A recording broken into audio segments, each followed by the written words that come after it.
Welcome back to the Power Hour. Thank you for joining us in the Power Hour today. We had an email from one gentleman. He said, all I need is the people that I love and the people to love me that I love.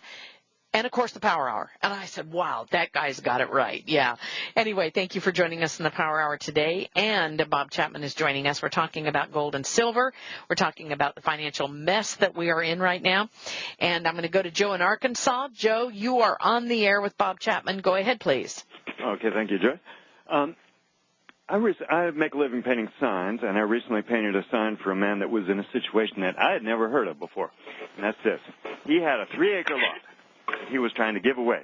And he said he could not give away this lot free because people can go to the repo market, he said, and buy a lot with a house already on it for less than it would cost them to build a house on a lot that they got for free. Whoa. And I just wanted to ask Mr. Chapman, now, have you ever heard of something like this happening before, or is this a sign that we're really in unprecedented times? Yes, and Joe, stay right there. I got another question for you, Joe. Go ahead, Bob. Yes, we are in unprecedented times in modern history. We can go back into the 1800s after the Civil War, and there were a number of panics. 1872 was the worst, and it was worse than 1930s. And then there was one in 1888, 92, 07, and so on. And so during those periods, all things fell in value, including houses. I don't know what the numbers were, but they weren't good. And I think what you can do to make it very simple is to compare this to the Depression of the 1930s. And the thing that's bad about this is that in real estate, on average, we've got 20% to go on the downside in the residential area and 35% nationally in the commercial area. And so we haven't seen the bottom, and we won't until 2013, and maybe not even then, but that's the way I see it from now. So the situation is unusual in normal times, but in abnormal times, I don't think it's unusual. I think we've seen this many times before, particularly in the 1930s.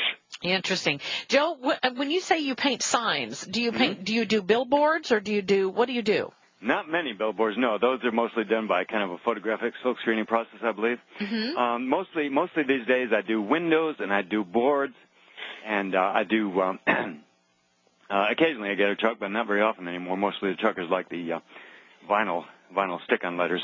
I'm the last of the old-time sign painters. I still paint signs, and and I do walls also, quite a few walls. Really, so murals? That's what I do mostly for a living. I also paint some pictures. And you can go to joealexander.net and see what an incredible artist he is. I have 2 paintings in my home from Joe. He is just awesome. joealexander.net. Thank you, Joe, for joining us in the Power Hour today. All right. Appreciate it very much. Let's go to John in Missouri. John, you're on the air with Bob Chapman. Go ahead, please. Morning. You gentlemen were talking this morning about the percentage of the people getting into the market, and I've read that before. I was just at a small coin shop, and that man is paying a premium over spot to get gold because he cannot get it. Really? As soon as it comes in. So when you hear some of these guys, and I've heard some of them paying, like 50%, 60% of spot for gold. This man is an honest man. He's actually paying over, and his spread is not that great for what he's selling for, but he's a small shop. But the point that I wanted to bring out, he had a gentleman that came in the other day, and this man doesn't say names or anything. And I asked him the other day, because that gentleman that came in was looking for gold for his 2 daughters and himself. I asked him the next day, I asked him if he came back, and he said, yeah, he came back in. He said, I remember the man. He came back in, and he spent quite a bit more than what he was anticipating. So you can see that the average person is really starting to get in the market. Oh, that's interesting. Thank you very much, John, for the phone call. I'll ask our guest, Bob Chapman, about 50% over spot. Hey, that's a lot of money. We'll be right back after this 1-minute, 10-second break.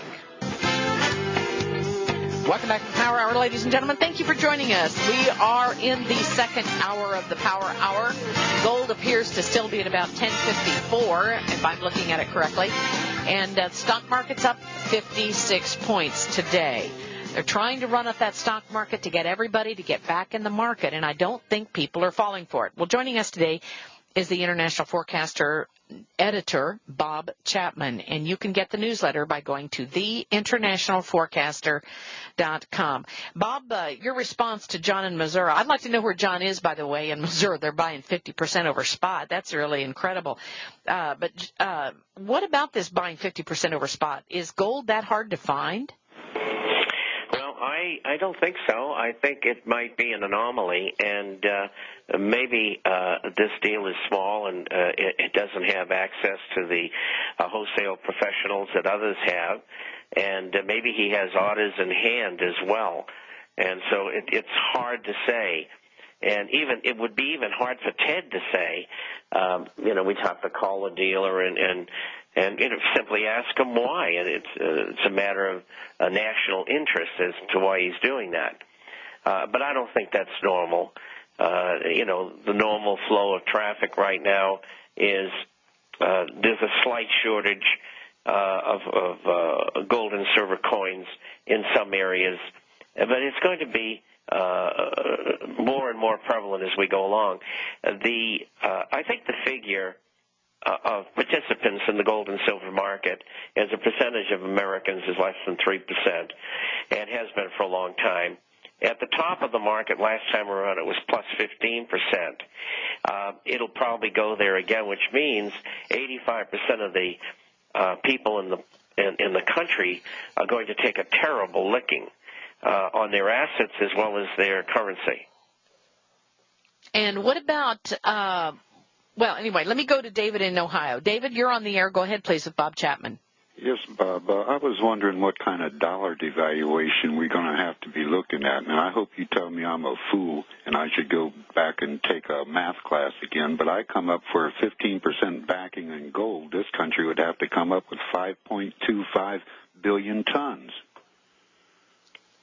No, they wouldn't have to come up with that, and I don't know what the figure is, but it's not that high. Maybe they'd go for 10% or 5%. I don't know. I'm guessing. I'm saying that 15% would be very good. The reason for that figure is because when they started the euro 10 years ago, they used 15%, and through the years, the U.S. has gotten them to sell gold. And now the backing is approximately 7%. And they're the only currency in the world that has any backing at all other than the good faith and credit of whoever issues the money. And so as far as the accumulation, I don't have the exact figure. I'm guessing. But they are going to have to go into the market, these are countries, to buy gold in order to have a backing on their currency that will be acceptable. And that means they have to go into the market. And I see that coming. And the reason why is that there are a group of countries that are demanding it. And they are China, Russia, Brazil, the Gulf producers of oil, Venezuela, Iran. And so it is going to happen. And what is the devaluation going to be? And what is it going to happen? My guess is that the USDX index, which is around 76 right now, is going to go to 40 to 55. And I think that will happen sometime about a year and a half to 2 years from now. And that's when the U.S. government will devalue officially, among many other governments that will do the same thing. There'll be a meeting. How much do you think they'll devalue the dollar? Like if you take in $10, they'll give you $7 for it? No, if you take in $3, they'll give you $1. Ooh, okay. Thank you very much. Thank you for joining us on the Power Hour today, Bob Chapman. We appreciate it. Okay. Thank you Bye-bye. so much. We'll be back after this 3-minute break. Stay tuned.